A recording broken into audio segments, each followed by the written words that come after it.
آیا غواړئ د انګلیسي ژبې کورس له صفر پیل کړئ او یا هم غواړئ چې په ډېر کم وخت کې په انګلیسي باندې خبرې وکړئ؟ دوستانو همدغه چینل په شریک انګلیش اکیډمي یوټیوب چینل کې به تاسو ته انګلیسي له صفر پیل کیږي.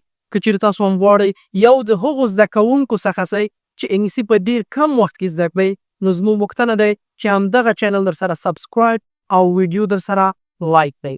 راځئ د نن ورځې درس چې لیسن 1 دا شروع کوو او تاسو ویډیو تر پای وګورئ چې حتما به پکې یو څه زده کړئ. راځئ چې پیل. په لیسن 1 نومي درس کې مونږ شروع کوو د انګلیش الفابیټ څخه. لکه څنګه چې تاسو ته معلومه ده هره ژبه الفابیټس یعنې په الفبا ولاړه ده. له همدغه شانته انګلیسي هم یو د هغو ژبو څخه ده چې په الفابیټس یعنې په الفبا ولاړه ده. که کله هم تاسو غواړئ یوه ژبه زده کړئ نو اساسي رول چې لري هغه د هغه الفبا زده کړل ده. راځئ د انګلیسي الفبا زده کوم په صحیح شکل باندې تاسو هم لیکلې ده او هم مو درته تشریح کړې ده. صحیح شو؟ په انګلیسي کې لومړی الفابیټس لومړی توری چې موږ تاسو په انګلیسي کې لرو هغه دی A. د نوي توری او دی هم کوچنی A. صحیح شو؟ A په شکل باندې وایي. د پښتو معنی ورسره د الف مات الف او د عین په معنا سره راتلی سي نو دې ته وایي A. تاسو یې له ما پسې وروسته حتما تکرار او په آخر کې له یاد مه مسئ چې په کمنټ کې راته همدغه توري هر یو معنا ولیکئ. A. صحیح شو؟ B لکه ب په شکل باندې چې په پښتو کې ورته معنا د ب ورکوي. C د س سین او کاف په معنا سره راتلی شي چې په کوم ځای کې کاف تلفظ کو هغه هم بیا تاسو ته حتما وایي. D د دال او د دال معنا ورکولی سي. D لکه د. صحیح شو؟ E وګورئ د لوی توری دی کوچنی لوی کوچنی لوی کوچنی E دا ده A دا ده E. صحیح شو؟ A په جګ شکل A او دا E د یا په معنا سره راتلی شي. F د فی معنا ورکوي. G د جین او د ګاف معنا ورکولی شي. H د هی معنا ورکوي او د هی په معنا سره هم راځي. I د یا معنا ورکولی شي. صحیح شو؟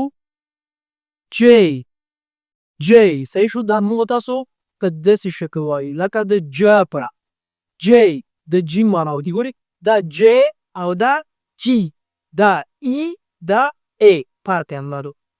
K د کاف په معنا سره راتلی شي. L د ل معنا ورکوي.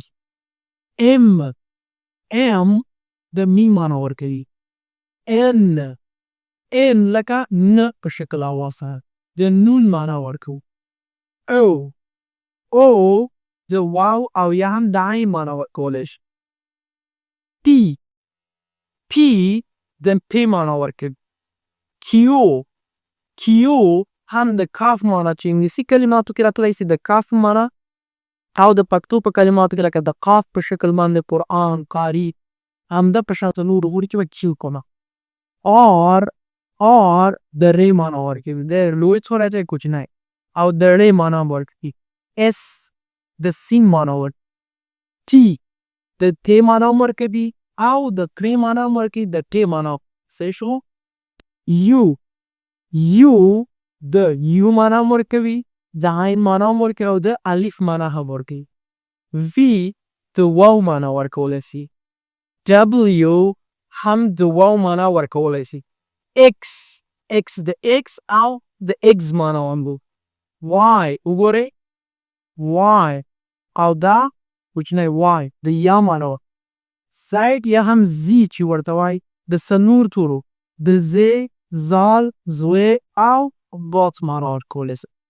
دوستانو په هره ژبه کې ما پخوا هم ویل الفابیټس ډېر اړین او ضروري دي.